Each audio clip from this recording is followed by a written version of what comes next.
Assalamualaikum warahmatullahi wabarakatuh. Perkenalkan, nama saya Caroline Elva Cahniati, mahasiswa STEN angkatan 2020 dengan NIM 2200302055. Saya akan mempresentasikan buku 1 tentang rekaman mengidentifikasi peluang dan pengembangan ide-ide dalam wirausaha. Langkah-langkahnya yang pertama yaitu mengidentifikasi tipe-tipe ide dan konsepsi peluang berdasarkan konteks bisnis. Kriterianya yaitu tipe-tipe ide diidentifikasikan berdasarkan solusi-solusi yang ditawarkan. Tipe ide bisnis dapat mencakupi yaitu memberi kenyamanan, konsumsi peluang, dan aspek esensial atau prinsip-prinsip peluang diidentifikasi untuk menarik peluang bisnis. Konsepsi peluang merupakan sesuatu yang dapat mengarahkan pada bisnis yang diinginkan dan layak, yakni kompetensi dan keunggulan. Aspek esensial atau prinsip-prinsip peluang dapat mencakupi tahan lama. 2. Mengidentifikasi peluang berdasarkan pendekatan wirausaha. Tren diamati untuk mengidentifikasi gap, peluang bisnis, dan ide-ide baru. Tren lingkungan yang strategis, kekuatan sosial, kecenderungan sosial, budaya, perubahan demografi, apa yang dipikirkan orang, dan masalah suatu sektor atau bidang diidentifikasi yang dapat menjadi peluang bisnis. Masalah-masalahnya yaitu komunikasi dan publisitas dan kesiapan masyarakat. Kesenjangan suatu produk atau jasa. Identifikasi sesuai dengan konteks pasar, yaitu kesenjangan suatu produk, jasa, dan kesenjangan kualitas.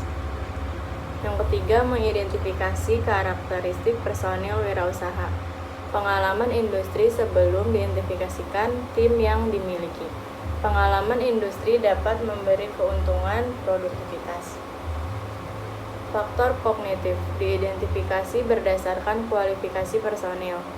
Faktor kognitif dapat memberi keuntungan sensitif terhadap peluang.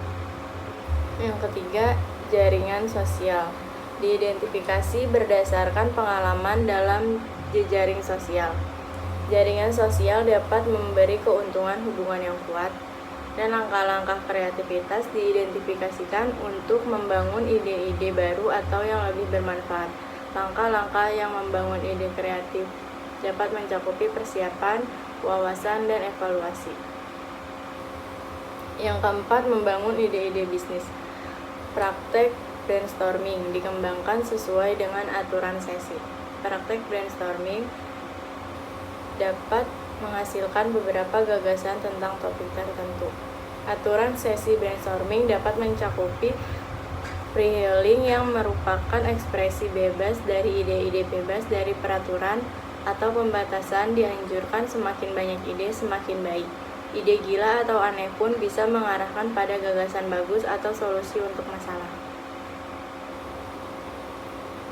Fokus grup dilakukan sesuai dengan kaidah-kaidah FGD. Kaidah-kaidah fokus grup yaitu dipimpin moderator terlatih.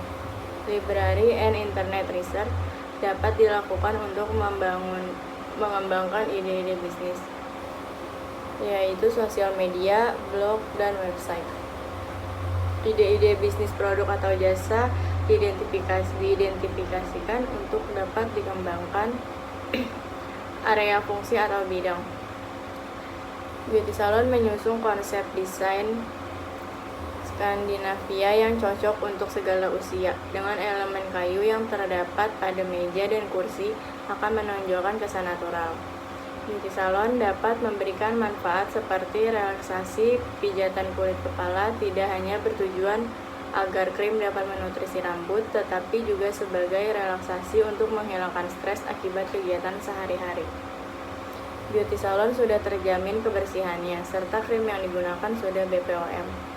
Target pasar salon yaitu kalangan menengah tengah sampai kalangan menengah atas dengan harga yang terjamin dan terjangkau. Beauty salon juga sering melihat peluang di hari-hari tertentu dengan mengadakan promo 30% untuk semua jenis perawatan rambut. Untuk mengembangkan ide kreativitas, kami selalu mengikuti tren yang sedang diminati banyak orang. Untuk pengembangan, salon kami melakukan promosi di sosial media seperti Instagram, Facebook, website, dan lain-lain.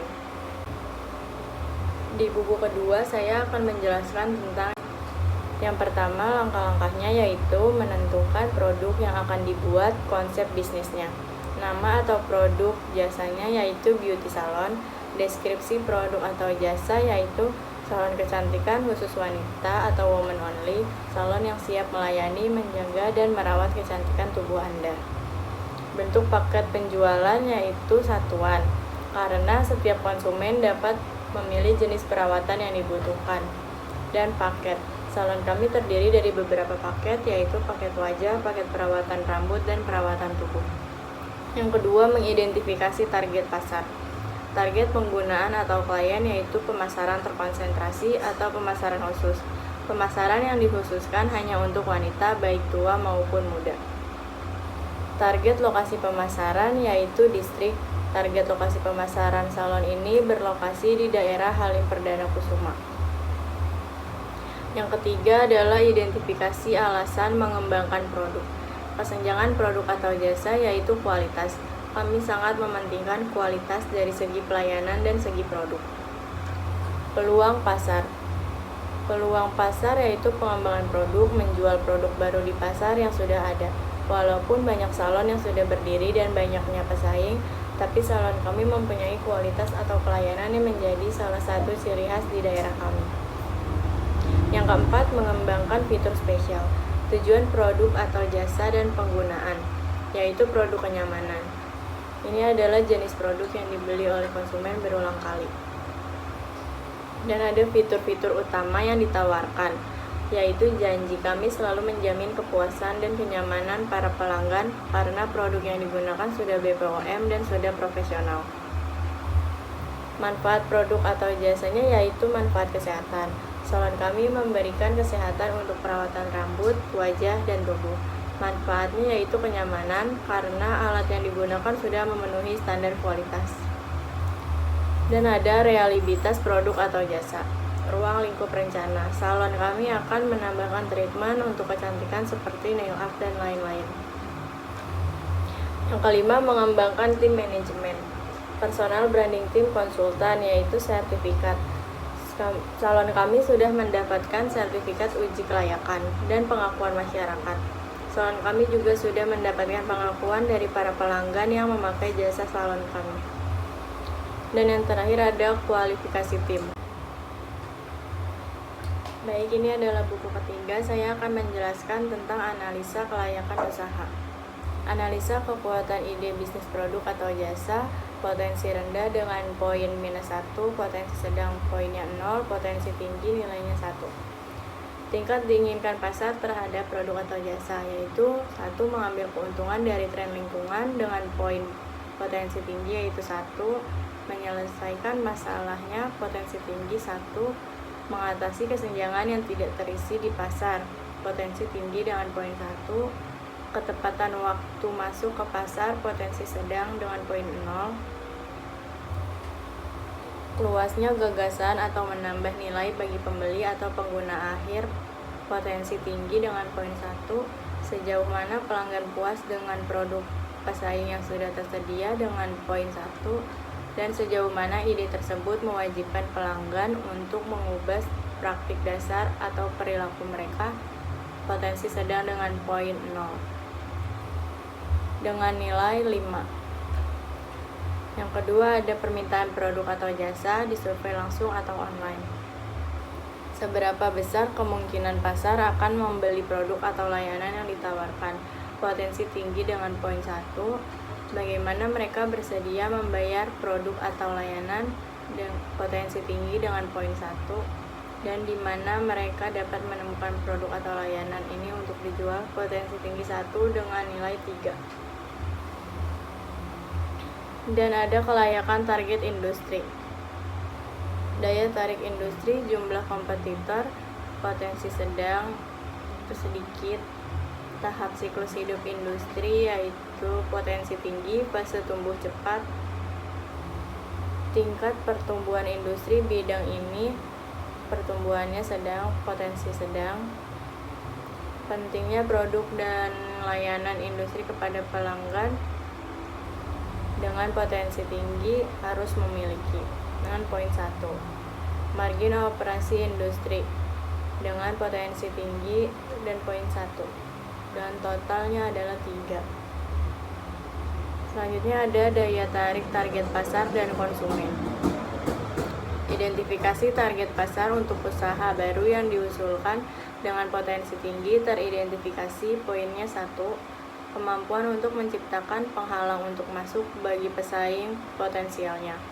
Potensi sedang, mungkin atau mungkin tidak bisa diciptakan dengan poin 0.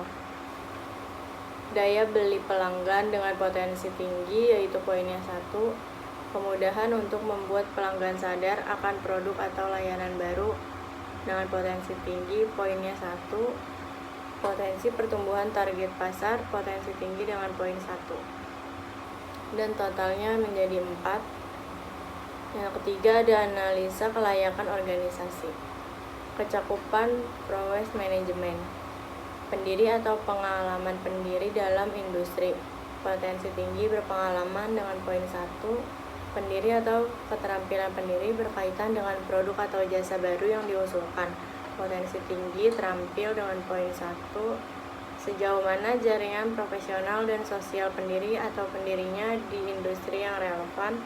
Potensi tinggi luas dengan poin 1.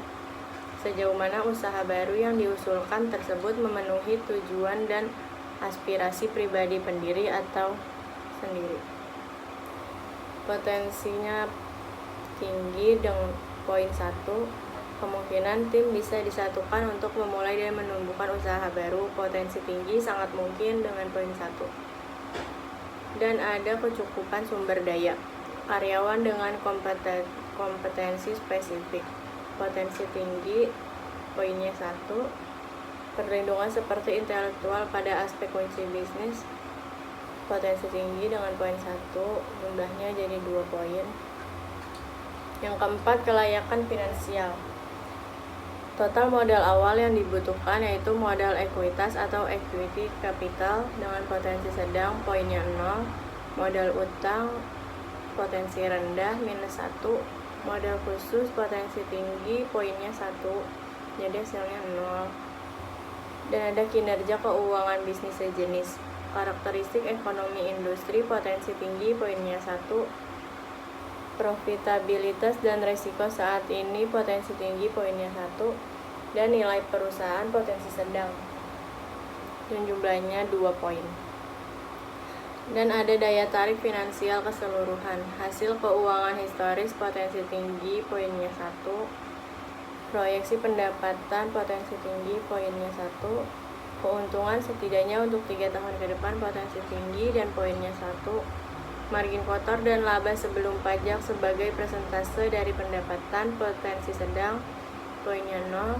Dan daya tarik relatif terhadap perusahaan lain yang telah Anda lihat, potensi sedang, nilainya 0. Dan jumlahnya menjadi 3. Yang terakhir ada potensi keseluruhan. Potensi keseluruhan dari bisnis berdasarkan setiap bagian, yaitu ada Back 1, kekuatan ide bisnis dengan poin 4, sangat layak. Sarannya, tingkat diinginkan pasar untuk jasa salon sangat tinggi dan dibutuhkan. Back 2, isu terkait industri pasar, yaitu nilainya 3,5, sangat layak karena salon mempunyai daya tarik yang tinggi. Back 3, kelayakan organisasi, poinnya 3,5, sangat layak karena organisasi sangat penting untuk menjalankan suatu operasional.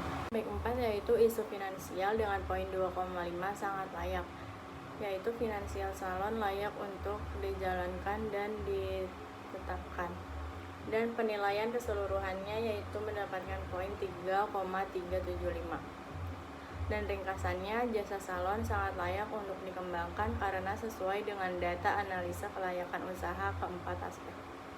Sekian presentasi yang dapat saya sampaikan, kurang lebihnya mohon maaf. Wassalamualaikum warahmatullahi wabarakatuh.